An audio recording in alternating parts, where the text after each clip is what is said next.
Hello. Welcome back to our next episode of Chenard's Cuisine Sauce Mier.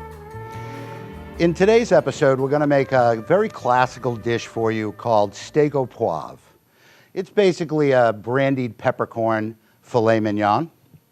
We're going to be using, once again, obviously, our sauce mier. This is our beef version. Again, all natural, very reduced, very clear and clean. We strain and skim effortlessly to make it come out perfect. So once again, we want to show you how to be a culinary star. We're going to start off today by putting a little bit of Dijon mustard on the outside of our petite fillets.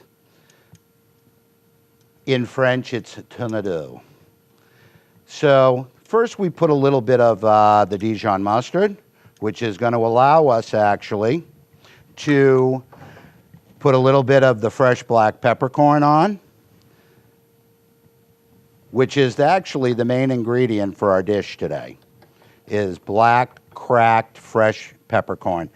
The flavor, when you crack it fresh like that, is second to none. We have our pan preheated right here. We're actually going to be looking for a little bit higher temperature than what you saw on the last episode with our chicken. The red meat, it's so important to get a sear on the outside. If you want your red meat to be juicy and delicious and fork tender, it's essential to get a good sear to make sure that you get all the juices locked inside. So as I'm waiting for the pan to just get a little bit hotter, we have our fresh black peppercorn on the outside. I happen to be a fresh herb person, so we're going to put a little fresh thyme on the outside as well. Obviously, like anything we do at Chenard's Cuisine, it must be seasoned. Always with a little bit of kosher salt. It really brings out the flavor. You never want to pre-season any of your meats, though, because it has a tendency to pull those juices we were talking about earlier out. So always make sure that you don't salt or pepper to the very last moment. We've got a nice hot pan now. We're going to go ahead and put our tournedos of beef inside of this very hot pan. And as you can see, once again, it's starting to smoke. It's searing. All the juices are being locked inside. It's going to be such a wonderful dish, especially using, again, Chef Chenard's sauce mier beef glaze. We've got a nice sear on the outside of one side now. We're turning it over, as you can see. It's got a nice brown color to it. We've locked in all the juices. We want to make sure that we sear all sides. It's very important to keep all of those juices locked inside. That's the flavor of this dish. I'm going to even put them on their side a little bit to make sure that we get every part of the beef seared for you. That way we are assuring a very tender and delicious product. We have our sear on all sides now. What we're going to do is we're going to turn the temperature down just a little bit, and we want to discard the excess oil that we had to use to create this dish. You don't want all that oil in your pan. Even though it's olive oil, it's heart smart, it's healthy for you. You don't want to dilute this wonderful sauce with a lot of extra oil. It's just not necessary. We're ready to go now on our next step. We're going to go ahead and add a little bit of fresh shallots that you just saw me chopping before we entered the episode. We'll put a little shallot inside. Our next item is going to be our cognac. We're going to deglaze the pan, so we're going to get the fond from the pan, which is a little bit of juices that have stuck to the bottom of the pan. We're going to actually reintroduce that fond back into the sauce. So we've deglazed with our wine. Our next step is now to put in our liquid gold Chef Chenard's sauce mier. And again, this is the beef version. We're going to put about an ounce in this dish right here. And we're going to go ahead and reconstitute it once again with a little bit of water, because remember, we've meticulously reduced this stock for over 12 hours, skimming and straining. So important to get that final fantastic product. So what we're able to do is we're able to stretch out this wonderful sauce now by just using a little bit of water to get the reconstitution.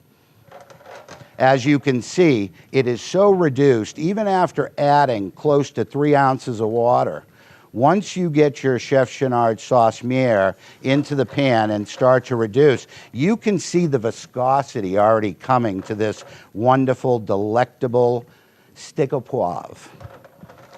It's going to just slightly reduce a little bit. Then for our next ingredient, once again, I like cream in my steak au poivre sauce. So I'm going to put just a touch of cream. You can see now that the sauce and the cream are going to start to, what they call in French, nappe or coat the beef. This gives it such a wonderful flavor. You're going to see it lightly reduce and actually coat the steak itself. While it's reducing, this steak is cooking to a perfect medium rare. Now, if you're one of those people that really likes a medium well or a well done steak, I would tell you at this point, get a little sizzler platter or a little baking sheet, have an oven preheated to 350 degrees, and put the steak into the oven for 5 to 7 minutes while the rest of your sauce is reducing. But for folks like me, anything past medium rare, just can't eat it. So we're at about medium rare right now.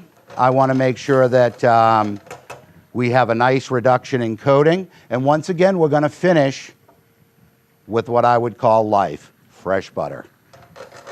Nothing better. So as you can see, it's coating just perfectly. You only had to use a little bit of Chef Chenard's sauce mière, so it keeps it somewhat economical.